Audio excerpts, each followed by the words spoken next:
Hello, friend, and welcome back to another episode of Artworks for Teachers. I'm your host, Susan Riley, and today it's just you and me, friend.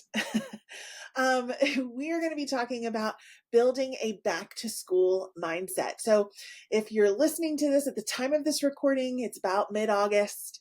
It's that sweet spot season of back to school. Some of you have been back to school for a couple of weeks already, and you're in the swing of things. Some of you are just getting into your PDs, and some of you really don't even want to be thinking about this topic just yet, because you're going back in a couple of weeks and you're not there yet. But like I said, sweet spot, right? This is the time of year where we're all thinking about back to school, whether we're ready for it or not. And as I shared with PJ Capozzi a couple of weeks ago, this is like that time when you're opening up a gift and you're anticipating what's inside the bag or the box that you're opening, right? It's a time of sweet anticipation where you're like, this is going to be the best year ever. I've got everything ready. I'm excited. There's new stuff coming down the pike. I'm ready. Or you are dreading it because the break didn't feel quite long enough, or you were doing all kinds of other things during your break and didn't get enough of a rest. And so you're kind of like, oh, I'm not ready yet. I want to be, but I'm just not there. It can kind of be this mixed bag of emotions, right?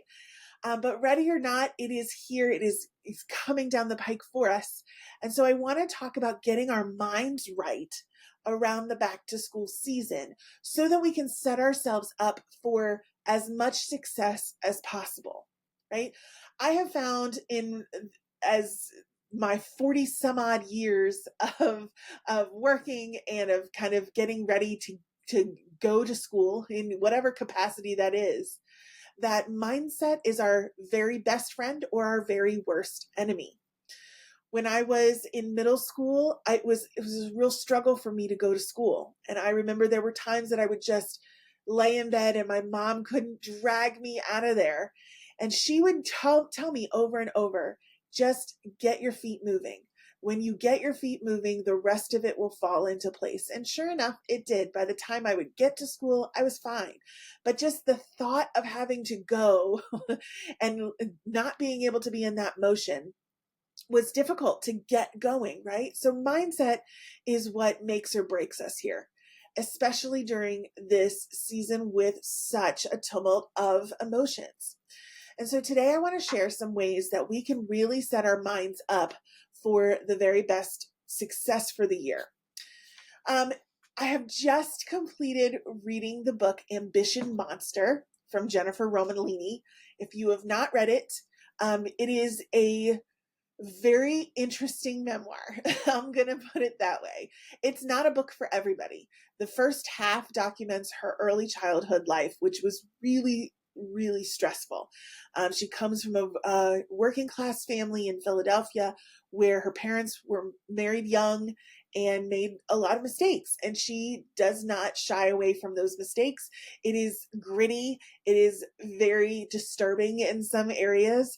But she also uses that as kind of fuel for understanding why her career path led to where it was. Jen Romolini ended up being the content director, the chief content officer for Shondaland, Shondaland.com.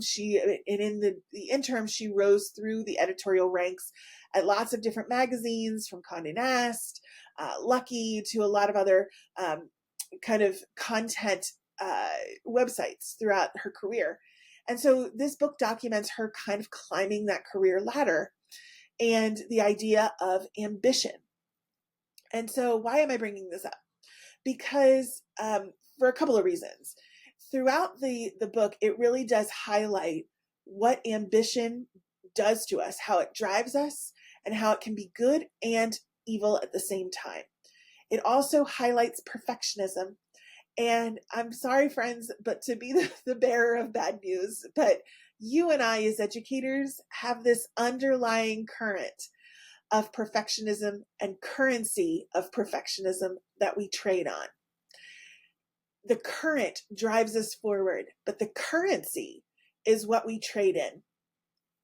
And we oftentimes trade ourselves, our well-being, for perfectionism in the classroom, for what that looks like. And perfectionism looks different for everyone.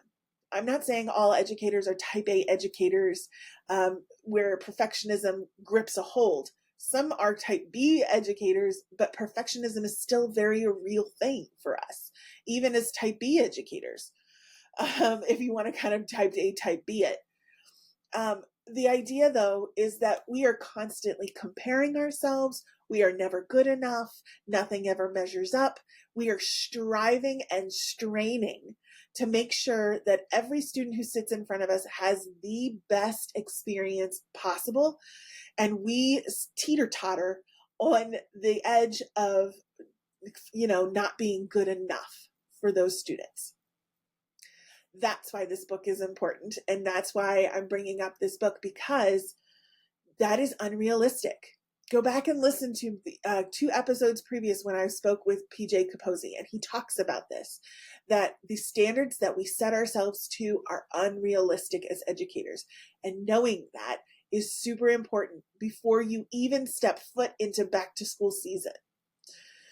You have to give yourself grace. And I'm going to come back to this a lot, but understanding that our perfectionism that gets in the way, our ambition that we want to, and hold on to that. Ambition is a good thing. It can be a good thing, but knowing the line of where your ambition ends. The other part about Jen's story that I thought was really important as we get into this back to school season, is there is a section here where she has pushed herself to the brink of physical exhaustion, and her voice actually gives way. She develops what's called polyps. Those of you who are vocalists or who have vocal training know what polyps are, and it's something that's really scary. They're these big bumps that form on your vocal cords. And if you think of your vocal cords, they're actually more like folds. So if you can watch me on YouTube, you're going to see me do this. But think about holding your hands together so that your pinkies and your side of your hands touch. Okay. And then kind of pull them together like they're folding in. That's what your vocal cords actually look like. Okay. If I do this way, they kind of look like this. They're not really cords. They're more like folds that come in and touch one another. And that's what makes the sound. Well, a polyp develops usually on the sides of your folds, and there are these big round kind of just growths that happen on your folds. And when your folds go to close, which allows you the rubbing of the folds then causes the sound. Imagine that there are 2 kind of golf balls sitting on top of them, right? The golf balls are going to stop the folds from touching, which means you lose your voice. Right? Oftentimes when we think of laryngitis, that's not polyps. Laryngitis is an inflammation. So you have an inflammation around those folds. So again, those folds can't touch. So you lose your voice again, right? Well, in the book, Jen develops polyps on her vocal folds so that she is losing her voice. She literally cannot speak. She goes to a surgeon in LA, who has worked on Adele's voice, right? And she looks at these polyps and says, here's the thing, they're going to rupture because you're doing too much talking. You're using your voice in an inappropriate way because you're just talking too much. So you need to stop talking. You need to shut up. And then we need to do surgery in order to remove these 2 polyps. And Jen just can't. She's in this zone where she's working and working and working, and there's no way to stop talking. And I want you to think about this for a moment, as if you, as a teacher, had this diagnosis of these polyps, and some doctor told you, you have to stop talking. For your own well-being, you have to stop talking. Would you be able to do your job? Probably not, right? That would terrify me, especially if I was a music teacher, right? Like, how the heck am I supposed to do that? And there are lots of ways around this, but of course, Jen doesn't do it because she's thinking of everyone else but herself. And so by the time she goes back to the doctor, the polyps are ready to rupture. And the doctor's like, well, we can't afford to wait anymore. Surgery it is. So she does this surgery, and she has no choice but to be silent for about 3 weeks to allow her vocal folds to heal. Okay. And in this story, she ends up listening because she has no other choice. She cannot speak. She ends up listening and going to her everyday life in meetings and working with others and just observing what's going on and listening to everything around her. And what she discovers is that the environment that she was in, that she thought was this bustling, exciting environment, was actually really, really toxic. There were things happening that she wasn't aware of. People were making snide comments to others that people weren't addressing. Others were talking about things that were totally off topic, had nothing to do with what was going on in the building at that time, but it was distracting other people. And so because she was able to listen, she was then able to identify what the problems were. And then, of course, unfold for herself how to get out of it. Okay. Now, I bring this up because when you go into back to school season, when you go back to school and you go to those staff meetings, when you're in all of the conversations in the PD that is required at back to school, sure, participate. But I think it's also a really valuable practice for us to just listen. Spend as much time as you can quiet. Not because you don't want to participate, but because you are actively listening to everything else going around you. And when you do that, when you stop and listen to actually what's being said, what you're hearing, the tone and the body language that's coming across, you're going to identify some things that you like and some things that you don't like. And I think it's important for you to know that before the rest of the year unfolds. Because how we set it up in the beginning is how we're getting ready for the rest of the year, right? And just by being an active listener, an active observer, and thinking about, I could chime in here, but I'm not going to because I really want to listen to what others have to say, to listen to what is actually being said, you're going to come away with so many insights in terms of the group as a whole, but also your part in it. I think that is one of the biggest insights that I took from Jen's book. It wasn't just that she was listening to everybody else around her. She was also reflecting on her part in it, which she no longer played because she was just listening. So before we head into back to school and we get into the rough and tumble of everything going around, as you're headed into those PDs, as you're being involved in all of these meetings, yes, participate, but also take moments where you can be quiet, listen, actively observe what's going on, and then determine from there who you want to be in that arena, who you don't want to be, so that you can set yourself up for your year. They're busy setting themselves up. The school is setting you up for a year, however that is going to go, but you can set yourself up as well, right? And you can determine and own who you're going to be this year in the midst of whatever is going on in your building, right? I think that's key number one. Number two, know yourself. So this goes right along with that. Knowing who you are is so important, and knowing what your boundaries are, what you will and will not do, where your time frame is going to be spent, right? Determining that for you is key here to setting you up for the back to school season. And yes, you're going to have PD that's like, here's what our goals are for the year. Here's where we're going. This is where our lay of the land is, right? If you're starting a new initiative, if you're starting 5 new initiatives, whatever it is, right? You have the PD. You know what's coming down the pike from administration, what the expectations are, all of that good stuff. Yes. Okay. That's all the stuff on the surface that you have to do or that you have to sort through. But knowing yourself first is key, because then you know how to attack the rest of the stuff that's coming at you. And by this, I want you to think about what Angela Watson talks about in Truth for Teachers all the time, your personal boundaries, right? You have to establish them now, my friend. If you are going to establish a boundary of not taking work home this year, you got to do it now. And you have to make that a line in the sand. And if you're not going to take work home, that doesn't mean that you stay until 9 o'clock at night. That means you are done at a certain time of day, and that is it. That's all the work you're going to be able to do that day. Now, you can make accommodations for yourself. If that bothers you and you're like, oh my gosh, I could never do that because the workload would be unending, then you also have to know what boundaries in terms of what can you let go of? What is going to actually not move the needle? What's not going to matter? Which is going to bring me to another point that I'm going to make here about doing what's best for your students as well as yourself. The research is clear. Robert Marzano's research has totally shown a light on this. We are never going to get to everything that's expected.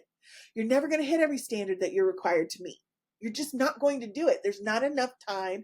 There's not enough curriculum that's available to hit every standard that we're trying to hit. It's not possible, right? So stop trying. From there, that gives you permission to focus on the things that do matter, the things that actually move the needle, the things that are going to set your students up for success, right? Those are what matter. Those are what's going to matter to you, what's going to set you up for success, right? Don't beat yourself up for not being able to meet every expectation, because every expectation is not able to be met. So let yourself off the hook and instead focus on the things that are going to matter for your students, right? And that means doing what's best for your students. You have to know them. So as you're headed into the back to school season, remember, build your relationships with students. Prioritize that first.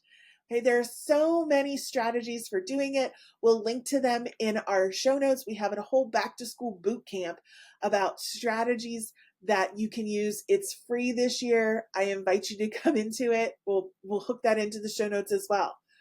Strategies that you can use to build relationships, to get to know your students, for them to get to know you, to be able to afford you the ability to build a classroom management plan that is going to work for you and your students, which requires consistency, and it requires a relationship building quality so that students are not just working out of compliance, but that are actually working because they know you, they like you, and they trust you, right? Even if they don't like you, if they know you and they trust you, they're going to work for you, right? And that addresses student apathy. So if you're worried about student apathy, go all the way back to basics, my friends. Do what's best for students. And the thing that's best for students starts with building relationships with them to know them so that you know what's best for them. Take the week to do this. I promise you, you're going to think, oh my gosh, I don't have time to take an entire week to do getting to know you exercises and relationship building tools and icebreakers and all that stuff. Guess what? You don't have time not to. Because if you don't establish it in this first week and you don't spend the time to do that, you're going to be chasing your tail for the rest of the school year. So again, let go of the expectations of all the things that are required of you. Do what's best for you and do what's best for your students, right? These are key elements of getting into that back to school mindset that is going to set you up for a really positive school year. Fourth, choose a lane and stay in it. Now, this is something that's going to be hard for a lot of us, but it's really, really important. What I mean by that is pick your tools and limit yourself to just those tools that you're going to use this year. So if you've decided this is the year I'm going to use arts integration with my students, then stay in that lane.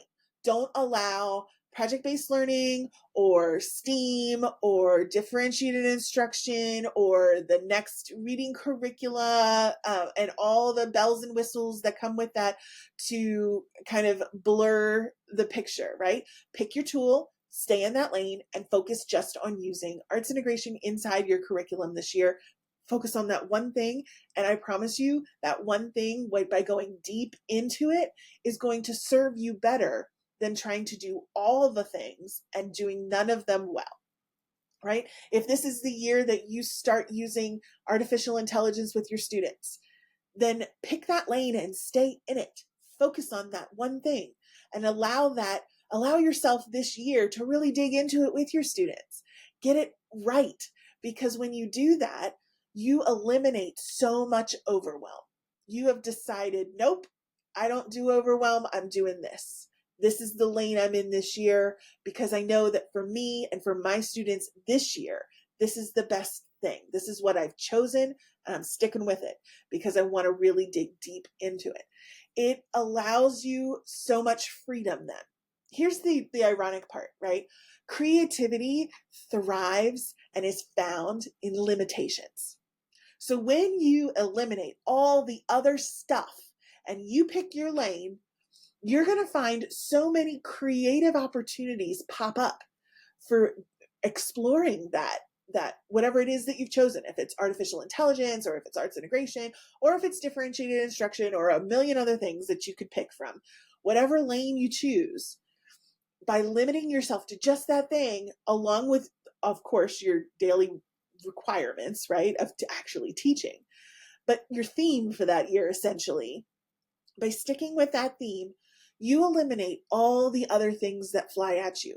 You don't have to download all 500 different resources or tools or the next big thing that flies at you this year, right? You can be like, that's great. I'll address it next year. This year I've got this thing. And now you can look for, what are some creative opportunities that I can interweave this theme or this idea or this tool into what I'm currently doing. So that, and first of all, will take a ton of weight off your shoulders. But secondly, you will be surprised at how creative that you can be and how innovative your classroom will become by staying in that lane for this year and focusing on that. And then my last tip for you as you move back to school in terms of your mindset is grace always. Remember, you're not perfect, you're human, right? We're all human. So we're going to make mistakes. We're going to backslide into some of our old habits. We're going to break the boundaries that we've developed for ourselves. We're going to get caught up in shiny object syndrome and try new things that, have no business being in our curriculum right now. You're going to get angry. You're going to get disappointed. You're going to hear things in the school board meetings that dishearten you. You're going to be let down by your administrator or by a friend or a colleague that you thought you could rely on. That's part of being human, and it's part of the world we're in, right? And so grace always. Grace for yourself, grace for others. And I think if we lead with that helps us to understand and not take everything so personally. It feels personal at the time, but remembering we're all human. Grace can be extended to everyone. There are always extenuating circumstances under the surface that we don't know about in that iceberg of learning, right? And we get to do amazing job that many others are not able to do. Right? My daughter taught a music theater camp this summer and came home every day saying, Mama, I don't know how you're a teacher. I can't stand it. These children are just crazy. I can't, they don't listen to me. They don't do, all the things. And she's like, I don't have a teacher's heart. And I said, I am so glad that you recognize that now and that you will not be a teacher, because we don't need teachers who don't have teachers' hearts. The people who are doing it, you, my friend, who are doing it, who are there, who have that teacher's heart, you have the best job in the world, whether you believe it or not. And we get the opportunity to bring that to our classrooms. There's an Instagram, meme that's going around the last couple of weeks that has actually been around for a long time, of the idea of shifting from I have to I get to, right? Like, I have to get up at 6 a.m. now. I have to get to school on time. I have to do this reading curriculum, to I get to wake up at 6 a.m. and I get to go to school and impact all of these different lives. And I get to try this new reading program to see if it's going to work for my kids and help them become better readers. Yeah, that's a great mindset shift, right? And it's a great little trick that we can all use. And I myself use it all the time, especially when I find myself surrounded by negativity. I try to remember to do that. But also remember grace always, right? We're all human. We all are in this together. And remembering that as we start a whole new year together, let go of the past, let go of what happened last year, let go, take a breath and let go of what you're worried about coming down the pike. You have no idea. Who knows if that actually comes into fruition, right? 80% of our worries never happen. So give yourself grace, give others grace, and try to remember these other ideas that I've shared today to help set yourself up for a great school year ahead. I'm excited for what possibilities lie in store for all of us as we get ready for a new school year. And I can't wait to be in it with you this year. We're going to take a look at all of the things that are working, not working, how to fix it, getting our hands dirty, and looking at the role that creativity plays in all of it. And I could not be more excited than I am right now to do this walk with you. So I hope that this episode was helpful and it'll get you ready and excited for the year ahead. And I'm so thrilled to be able to meet with you again next week in our next episode. Bye for now.